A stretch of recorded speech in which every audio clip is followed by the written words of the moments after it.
Hi, Misha here, and now I thought it'd be fun to look at the bounty hunters from the Star Wars universe, beginning with the original 6, featured in Empire Strikes Back. And of those, I decided to start with Bossk, the Trandoshan bounty hunter and lover of Wookiees. Oh, he loved him some Wookiees. This is, of course, from the Black series. And to give a little spice, and not just talking about the character in this series, I thought we would also talk about the ships owned or used by these various bounty hunters. So for Bossk, we have his modified Corellian freighter, the Hound's Tooth here. And just for fun, I brought out the Z-95 because he had a little Z-95 he used as a scout ship, the Nashta Pup. So yeah, Bossk and his ships. Just talk a little bit about him. I said I should point out that as a kid, I did have this one as a figure, so there's a little bit of a sentimentality there. I didn't have Boba Fett, but I had Bossk. So let's delve into who he was, his equipment, his ships, and a little bit of his history. I'm not going to ramble on too long about legends and canon, but just a bit of flavoring to go with those Wookiees he loves. Here he is on the spinny thing. I've noticed with these thick figures, they're harder to fit, and I've got a couple of those toe stands too, but, well, he doesn't have standard toes. Like I said, Bossk is a Trandoshan from the planet Trandos, or Trandoshan. He's a lizard man.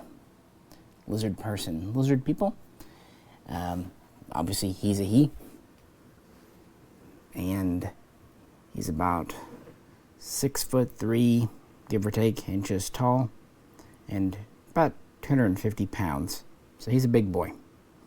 And his species has a few innate traits. For one, they really don't like Wookiees. In fact, they're renowned Wookiee hunters and killers. It's a thing. They could also regrow limbs, which actually came really helpful in his life, because he would lose a few, including the Wookiees. He was born several years before the Clone Wars, maybe around 50 BBY. And his father, too, was a bounty hunter and kind of part-time thief and smuggler and just whatnot. He trained him. And he grew up and joined the bounty hunter guild. His outfit is a flight suit. He didn't really want armor. He'd rather be free and unencumbered. It's actually a prop once used in Doctor Who from 1966, and actually an episode I enjoyed, The 10th Planet, the first introduction of the Cybermen. But it's a British Air Force, it's an RAF pressure chute. He didn't favor shoes, instead preferring to let his claws go free. He actually used them as weapons and grappling tools in and of himself. 3-fingered fingers, too. No hair. And his gun on his back is actually a Rilby V10 mortar gun, also known as a micro grenade launcher. Like many Star Wars guns, it was manufactured by Blastech, and it holds up to 55 micro grenades, or can fire blaster bolts from its upper barrel. It's considered simple, dependable, reliable, powerful, quite accurate, relatively lightweight for its size, and just kind of very powerful and destructive. On his feet here, around his ankles, or a little bit up, he actually has what are in reality flares. These are actually World War II German type flares. So kind of an interesting put together for his outfit as we first see him in Empire Strikes Back. Again, he was just one of the many bounty hunters we were introduced to there. Yeah, he's known to be rather strong, as you might imagine, powerful. He has an odd sense of honor. He was known to keep his word, at least to the letter of the law, if not necessarily the spirit. He also very much believed in the code of the bounty hunter, the guild. That said, he preferred the hunt more than money itself, so he was often broke or nearly broke. So while he was considered a very strong and capable bounty hunter, maybe second only to Boba Fett, he wasn't necessarily a good businessman, as it were. Well, business lizard, whatever, crocodile. So he had an interesting reputation. He was considered straightforward. He was considered to be a fair fighter, although he liked using rocks in fights. He also once used Zuckuss in a fight, or was it Forlom? That always gets mixed up now, doesn't it? And a little impatient, a little blunt and straightforward. But again, a little bit honorable, definitely gray. That's one kind of neat thing about the bounty hunters. Most of them aren't bad. That was reserved for the Empire. They're just kind of gray, shading towards black. But definitely didn't like Wookiees. But that's our Bossk here. And the pride and joy for him was his ship, the Houndstooth. Began life as a stock Corellian light freighter, a YV-666. I see what you did there. Cargo and passenger transport. But of course it wouldn't stay that way. Although Bossk kind of liked to keep it looking that way. From the outside it looks very unassuming. It's like a transport. I mean, it's a box. And there are 3 decks here, plus some stuff in the rear, including the engines and these fins that work as part of the maneuvering propulsion.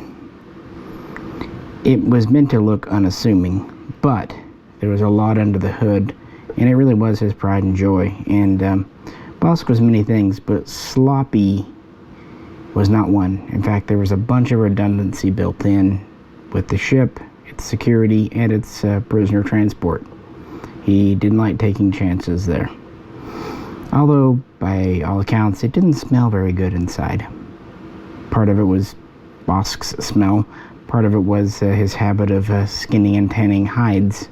Anyone who's ever been to a tannery knows exactly that wonderful smell. Now imagine it on the spaceship. Moving on. It's about 62 meters long, and it features a class 1.5 hyperdrive, so fast but not super fast. But its backup hyperdrive is actually quite good, a class 6. Most vessels have between a class 8 and class 12 backup, so actually quite a fast backup hyperdrive. Again, not taking risks. It's equipped with shields, reinforced armor plating for the hull, short-range sensors, and weapons, but they're somewhat concealed. For example, it has a retractable quad laser turret. It also has 1 ion cannon, typically used for disabling prey, and it has 1 concussion missile launcher, typically fitted with 6 concussion missiles. So it's armed, but not heavily so. Like I said, it has 3 decks. Top deck is the control center and bridge. It also has a rear bay here on the top. It was a cargo bay, but Bossk converted it into a launch bay for his scout ship. Now this is just a generic Z-95, but he had one called the Nashtapuk that was used for reconnaissance and also a couple of times as an escape craft. Not a bad little ship considering when this vessel was put into service. So that's kind of the top deck, command and control. The second deck, the main deck, had Bosk's living quarters, a med bay, a training facility, an armory. And the bottom deck was for the engines, the weapons systems, gear like that. Plus, of course, we had prisoner stowage in the converted rear cargo bay. pull this off. This is a old Titanium series die-cast ship, by the way. It had cages for up to 4 prisoners with redundant security in case they broke out. In fact, Bossk could monitor the whole ship from the bridge with remotes, and it had all kinds of remote security if he wasn't on board to make sure no one got on board he didn't want there. So it had 4 prisoner cages plus an interrogation suite and a skinning table for his Wookiee pastime. And it could carry up to 20 metric tons of cargo supplies.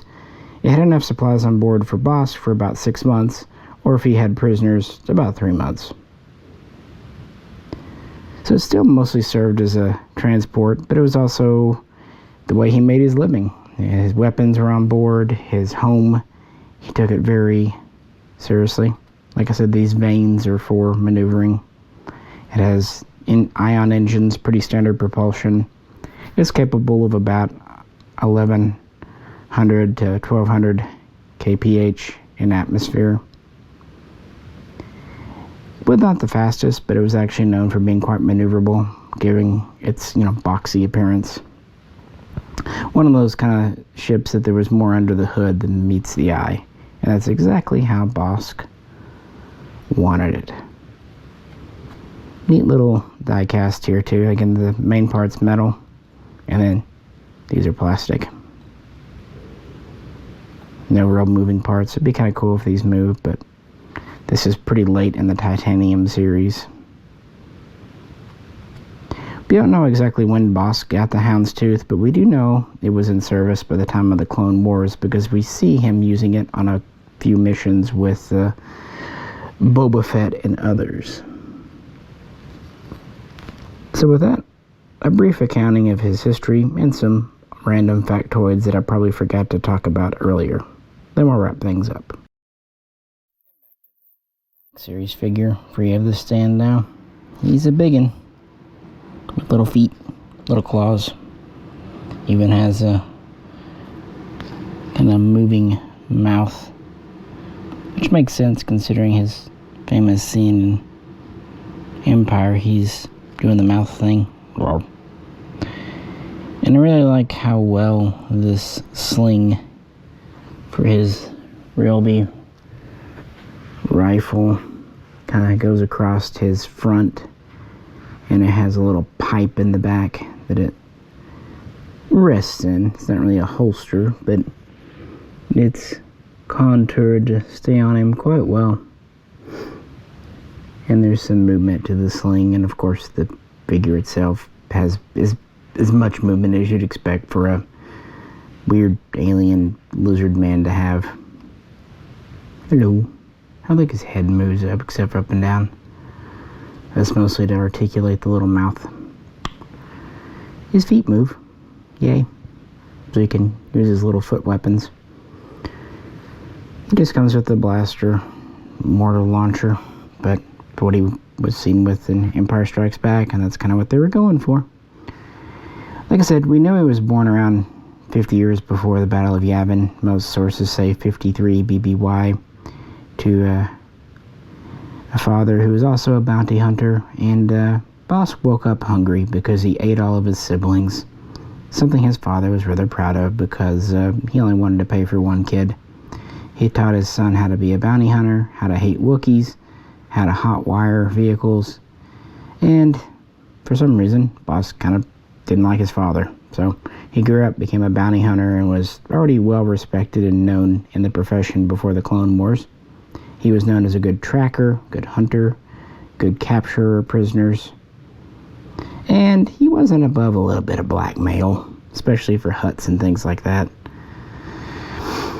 But, yeah, he kind of enters into the Clone War era after Jango Fett is killed by Windu, because he becomes one of Boba Fett's early mentors. In fact, quite early on in the Clone Wars, he tries to help Boba Fett kill Windu.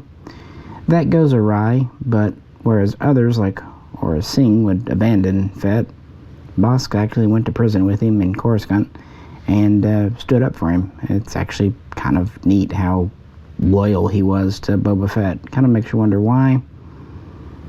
It's never really explained, and that's probably a good thing. But yeah, he actually, if not a father figure, maybe a big brother figure. I'm not saying he was completely altruistic, but time and time again, he really stood up for Boba Fett, not to mention educating him in the ways of the bounty. So after they get out of prison, they formed a new kind of group, Krait's Claw, based on Tatooine and Mos Eisley. They have some adventures there, meeting up with Dengar and others. But, yeah, him and Boba Fett parted ways at the end of the Clone Wars amicably, and Bossk would continue to be a bounty hunter during the Imperial era. Actually, he would be pardoned for any crimes during the Republic and given a peacekeeping certificate under the Empire, and he was a licensed bounty hunter, still part of the guild. So he would carry out several contracts for the Empire, including volunteering to go help when there was a Wookiee uprising on Kashyyyk a short time after the beginning of the Empire. He would also capture Chewbacca early on and have several other bounties. Unfortunately, while he would partner with Boba Fett from time to time for about a decade, after the Corellian mission went tits up, they never really partnered again. It wasn't exactly a falling out as much as a parting of the ways, because Boba Fett swore off working in a group. But Bossk would continue bosking, and in 5 BBY he would meet Ezra Bridger, and both behaved with about the same level of honor, if we're being honest, including still flying the Houndstooth. That would be, of course, in the Rebels show. And we run into him, of course, like I said, at Empire Strikes Back, when he's one of the bounty hunters that's called to the Executor to find the Millennium Falcon.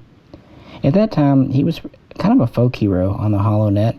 He's one of the few aliens that the Empire publicly endorsed.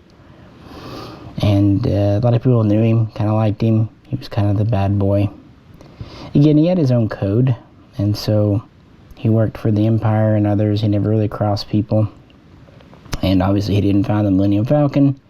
But we do see him again in Return of the Jedi at Jabba's palace.